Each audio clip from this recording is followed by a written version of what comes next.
Sir ನಮ್ಮದು ಮಂಚನಹಳ್ಳಿ ಹೋಬಳಿ ವರವಣಿ ಗ್ರಾಮದ MS Chandrashekhar ಅಂತ ನಮ್ಮ ಹೆಸರು. ನಾವು ಚಿಕ್ಕಬಳ್ಳಾಪುರದ ಕ್ಯಾಂಪಲ್ಲಿ ಬಂದಿದ್ವಿ. ಕ್ಯಾಂಪಲ್ಲಿ ಸೆಲೆಕ್ಟ್ ಆಯಿತು. ನಮ್ಗೆ ಚಿಕ್ಕಬಳ್ಳಾಪುರ ತಾಲೂಕಿಂದ 4 ಜನ ಹೋಗಿದ್ವಿ.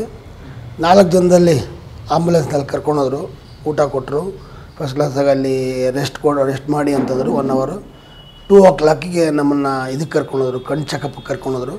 ಅಷ್ಟು ಜನ ಹೋದ್ವಿ, ಎಲ್ಲ ಒಂದೊಂದು ಕಡೆ ಒಬ್ಬೊಬ್ಬರು ಚೆಕ್ ಮಾಡಿ ಅವರು ಮತ್ತೆ ನಿಮಗೆ ಕಣ್ಣು ಆಪ್ರೇಷನ್ ಮಾಡಬೇಕು ಅಂತ ರೆಡಿ ಮಾಡಿದ್ರು. ಬೇರೆಯವರಿಗೆಲ್ಲ ಕಣ್ಣು ಆಪ್ರೇಷನ್ ಆಯಿತು 3 ಜನಕ್ಕೆ. ನನಗೆ ಕಣ್ಣು ಆಪ್ರೇಷನ್ ಮಾಡೋಕ್ಕೆ ನಂದು ಒಂದು ಗಾಯ ಆಗಿದ್ದ ಕಾರಣ ಅದು ಗಾಯದ ನೋವಿಗೆ ನನಗೆ ಜಾಸ್ತಿ BP ಆಯಿತು. ಹೋಗಬೇಕಾಯಿತು. ಹೋಗೋ ಟೈಮ್ನಲ್ಲಿ BP ಚೆಕ್ ಮಾಡಿದ್ರು, ನಿಂತೋಯ್ತು. ಮತ್ತು ಯಾವಾಗಾದರೂ ಬನ್ನಿ ಮಾಡ್ತೀವಿ ಅಂತ ಹೇಳಿದ್ರು. ಸೌಕರ್ಯ ಚೆನ್ನಾಗಿ ಮಾಡಿದ್ರು. ಹೋಗೋಕ್ಕೆ ಬರೋಕ್ಕೆ ಏನೂ ತೊಂದರೆ ಇಲ್ಲ. ಆಂಬುಲೆನ್ಸಲ್ಲಿ ಕರ್ಕೊಂಡೋದ್ರು, ಆಂಬುಲೆನ್ಸಲ್ಲಿ ಕರ್ಕೊಂಡು ಬಂದರು. ಈ ಸದ್ಯಕ್ಕಿನ್ನ ಒಂದು 20 ದಿವಸ ಬೇಕು ಅಂತ ಹೇಳಿದ್ದಾರೆ ಡಾಕ್ಟ್ರು. ಇದೊಂದು 20 ದಿವಸ ಮೇಲಾದಮೇಲೆ ಮತ್ತೆ ಕೇಳಿ ಹೋಗಿ ನಮಗೆ ಸ್ಕೂಟ್ರಲ್ಲಿ ಕಾಲಿಟ್ಕೊಂಡು ತಗಲಿತ್ತು. ಅದು ಒಂದು 20 ದಿವಸದ ಮೇಲೆ ಅದು ಪಸ್ಪಾರಮ್ ಆಯಿತು. ಪಸ್ಪಾರಮ್ ಆದ್ಮೇಲೆ ಸ್ವಲ್ಪ ಗಾಯ ಜಾಸ್ತಿ ಆಗೋಯ್ತು, ಬೇಗ ಮೇಲಾಗಲಿಲ್ಲ. ನಂಗೆ ಶುಗರ್ ಇಲ್ಲ, BP ಇಲ್ಲ, ಏನೂ ಇಲ್ಲ. ಏನು ಮೊನ್ನೆ ಮಂಚನಹಳ್ಳಿಯಲ್ಲಿ ಇದು ಮಾಡಿದ್ರು, ಕ್ಯಾಂಪ್ ಹಾಕಿದ್ರು. ಅಲ್ಲೂ ಹೋಗಿ ತೋರಿಸ್ದೆ. ಅದೇ ಡಾಕ್ಟ್ರೆಲ್ಲ ಬಂದಿದ್ದರು, ಅವ್ರಿಗೆ ತೋರಿಸ್ದೆ. ನೀವೇ ಮೇಡಮ್ ಎಲ್ಲ ಬಂದಿರೋ? ಅಯ್ಯೋ ನಾನೇ ಬರ್ದಿರೋದು ಇದೆಲ್ಲ ಅಂತ ಮೇಡಮ್ ಹೇಳಿದ್ರು. ಸರಿ ಆಯಿತು, ನಿಮ್ಮ ಗಾಯ ಮೇಲ್ ಮಾಡ್ಕೊಂಡು ಬನ್ನಿ ಮಾಡ್ತೀವಿ ಅಂತ ಅವತ್ತು ಹೇಳಿದ್ರು. ಅಲ್ಲೂ ಹೋಗಿದ್ವಿ. ಒಳ್ಳೆಯ ಹೆಸರಿತ್ತು. MLA ಅವ್ರಿಗೆ ಒಳ್ಳೆಯ ಹೆಸರು ಅಂದ್ಕೊಂಡ್ರು ಎಲ್ಲರೂ. ಪರವಾಗಿಲ್ಲಪ್ಪ, ಒಳ್ಳೆ ಕೆಲಸಗಳು ಮಾಡ್ತಾವ್ರೆ ಅಂತ. ಆಂಬುಲೆನ್ಸ್ನಲ್ಲಿ ಫೋನ್ ಮಾಡಿದ್ರೆ ಬರ್ತಾರೆ, ಕರ್ಕೊಂಡು ಹೋಗ್ತಾರೆ. ಅವ್ರಿಗೂ ಸ್ವಲ್ಪ ಜನಗಳಿಗೆ ಪರೀಕ್ಷೆ ಉಂಟಾಗಿರುತ್ತೆ, ತೊಂದರೆ ಇಲ್ಲ, ಚೆನ್ನಾಗಿ ಮಾಡಿದೆ. ಇದಾಯಿತು. ನಮ್ಮೂರಲ್ಲಿ ಒಂದು ಕೇಸ್ ಆಗಿತ್ತು.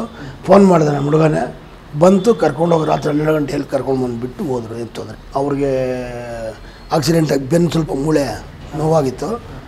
ಬೆಂಗಳೂರು ಹಾಸ್ಪಿಟ್ಲಿಗೆ ಹೋಗಿದ್ರು, ತೋರಿಸ್ಕೊಂಡ್ಬಂದು ಪರವಾಗಿಲ್ಲ, ಸ್ವಲ್ಪ ಮೇಲಾಗಿದೆ. ಅದು ಚೆನ್ನಾಗಿದೆ. ಈಗ ಸ್ವಲ್ಪ ಇನ್ನೂ ನೋವಿದೆ, ಇನ್ನೂ ಒಂದು ಸರ್ತಿ ಹೋಗ್ಬೇಕಾಗ್ತಿತ್ತು ಅನ್ನೋ ಗೊತ್ತಿಲ್ಲ. ನೋವಿರೋದು ಮೇಲ್.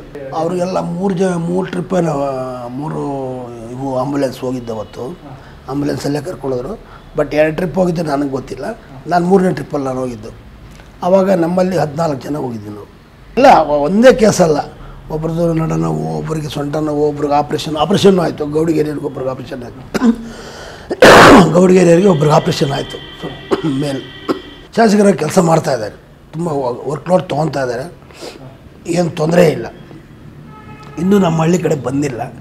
ಇನ್ನು ನೆಕ್ಸ್ಟ್ ಬರ್ಬೋದೋ ಏನೋ ಗೊತ್ತಿಲ್ಲ. ಅವ್ರಿಗೆ ಎಲೆಕ್ಷನ್ ಟೈಮ್ ಈಗ ಸೆಂಟ್ರಲ್ಲು, ಸ್ವಲ್ಪ ಓಡಾಡ್ತಾ ಇದ್ದಾರೆ ಅನ್ನೋ ಗೊತ್ತಿಲ್ಲ. ನಮ್ಮಲ್ಲಿ ಇನ್ನೂ ಬಂದಿಲ್ಲ.